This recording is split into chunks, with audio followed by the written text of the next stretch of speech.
Hello students, welcome in my biology classes, and in the sequence of the structure of chromosome and cell cycle, cell division, now we are going to understand the multiplication phase. In the previous lecture we have understand about the interphase, what kind of changes in the interphase, G0 phase. So in this class we are going to understand about the multiplication phase. So multiplication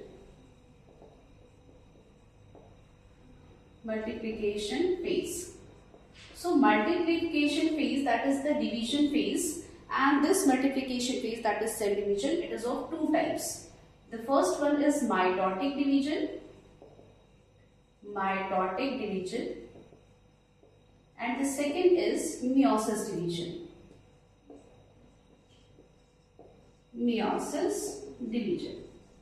So in the mitotic division is also called the equational division. So it is also called equational division, and the meiosis division is called reductional division.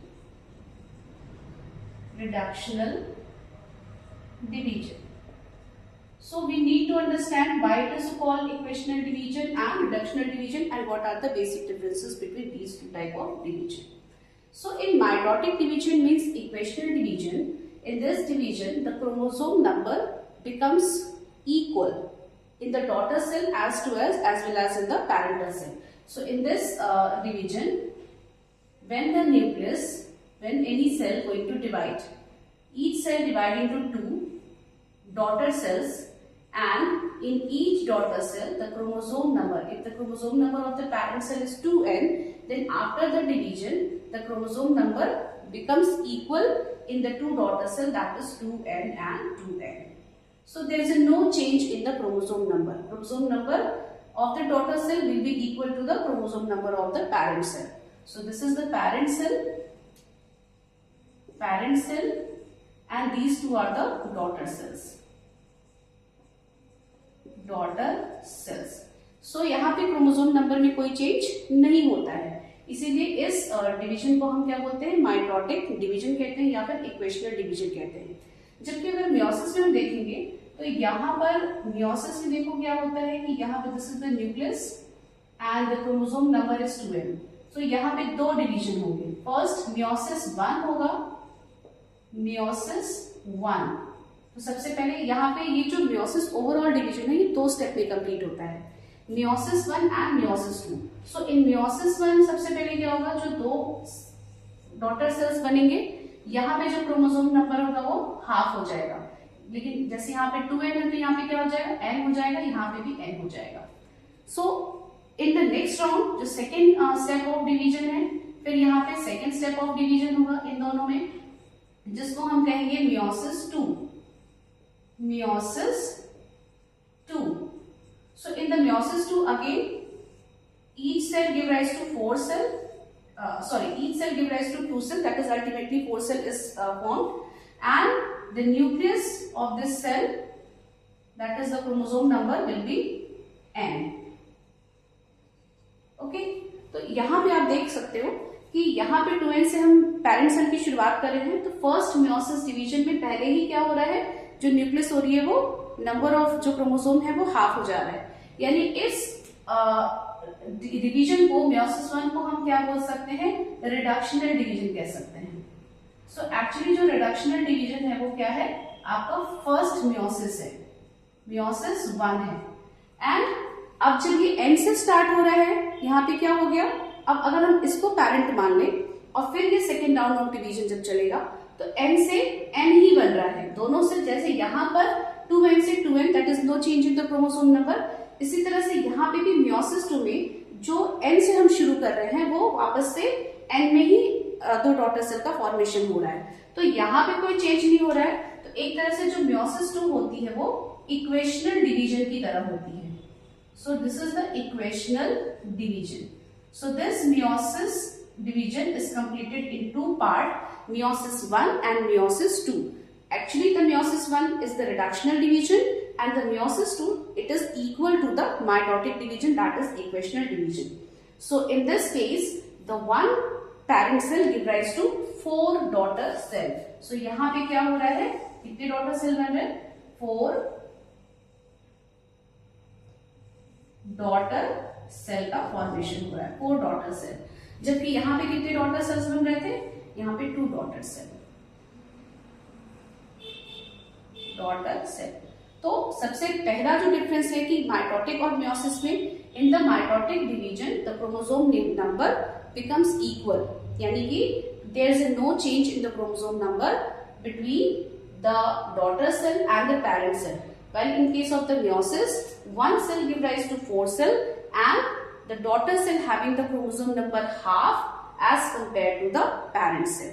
तो यहाँ पे जो daughter cell है वो n है, जबकि parent cell में कितना है, 2n है। तो इनका जो क्रोमोसोम नंबर पहले से क्या हो गया, हाफ हो गया। तो इसीलिए इसको हम लोग रिडक्शनल ओवरऑल क्या बोलते हैं, रिडक्शन डिवीजन कहते हैं। अब अगर हम इसमें डिफरेंस देख लेते हैं तो ये यहाँ पर आप देख सकते हो कि ये जो डिवीजन होता है वो बेसिकली सोमैटिक सेल में होता है।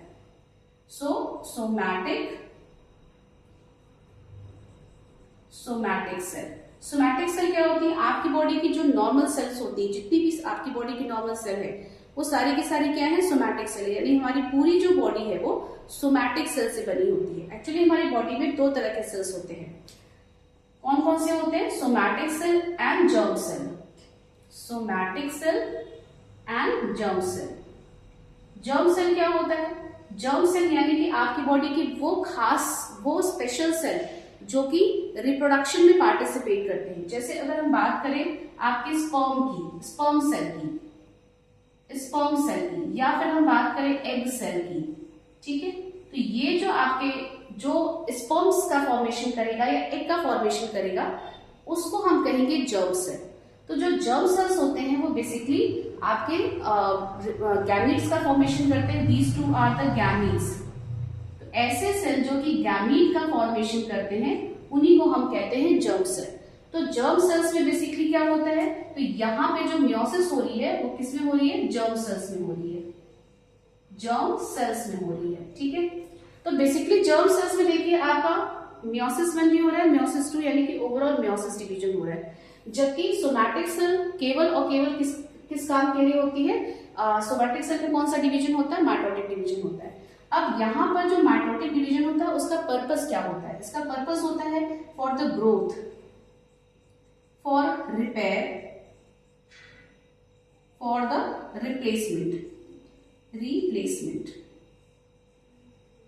तो यहाँ पर आपकी बॉडी में ग्रोथ अगर होनी है, अगर आपकी बॉडी में कोई चीज डैमेज हो गई, कोई सेल डैमेज हो गया, अगर उसको रिपेयर करना है, या कोई पुरानी सेल से नई सेल की रिप्लेसमेंट होनी है, तो यहाँ पर ये तीनों काम के लिए कौन सा डिवीजन होगा, माइटोटिक डिवीजन होगा।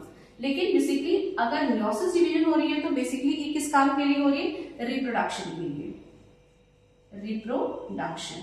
तो यहाँ पर ये जो दोनों डिवीजन है वो हमारी बॉडी में दोनों तरह के डिवीजन होते हैं, माइटोसिस भी होता है और मियोसिस भी होता है। माइटोटिक डिवीजन बेसिकली हमारी बॉडी में ज्यादा हो रहा होता है क्योंकि हमारी जो बॉडी के जो सेल्स होते हैं वो बेसिकली सोमैटिक सेल्स होते हैं। तो जितने भी सोमैटिक सेल हैं वो सब में माइटोटिक डिवीजन परफॉर्म होगा। लेकिन जो स्पेशल सेल्स होते हैं हमारी बॉडी में, कुछ ऐसे स्पेशल सेल्स होते हैं हमारे गोनाड्स में। ये जर्म सेल्स कहाँ मिलेंगे आपको, गोनाड्स में मिलेंगे, गोनाड्स। अब गोनाड्स क्या होते हैं भाई, गोनाड्स जो होते हैं वो बेसिकली जो हमारी बॉडी में टेस्टिस और ओवरी, ठीक है, प्राइमरी सेक्स ऑर्गन जिसको बोलते हैं, यानी कि टेस्टिस और ओवरी में स्पेशल सेल्स होते हैं जिनको हम जर्म सेल्स कहते हैं। और ये जर्म सेल्स क्या करते हैं, गैमेट का फॉर्मेशन करते हैं। तो इन जर्म सेल्स में बेसिकली कौन सा डिवीजन होता है, मियोसिस डिवीजन होता है। और इसका पर्पस क्या होता है, रिप्रोडक्शन, यानी कि जब हमारी बॉडी में रिप्रोडक्शन होना होता है, गैमेट फॉर्मेशन होना होता है, तो उस समय ये जर्म सेल्स क्या करती है, मियोसिस डिवीजन करती है, यानी 1 से 4 सेल का फॉर्मेशन करेगी। जबकि यहाँ पर हमारी बॉडी को ग्रोथ, रिपेयर और रिप्लेसमेंट के लिए कौन सा डिवीजन की जरूरत होती है, माइटोटिक डिवीजन की जरूरत होती है। तो इस तरह से this is the difference between the mitotic division and meiosis division. So in the next class we will discuss about the mitotic division, what kind of changes takes place, what are the subphases and karyokinesis, cytokinesis, etc. So thank you so much.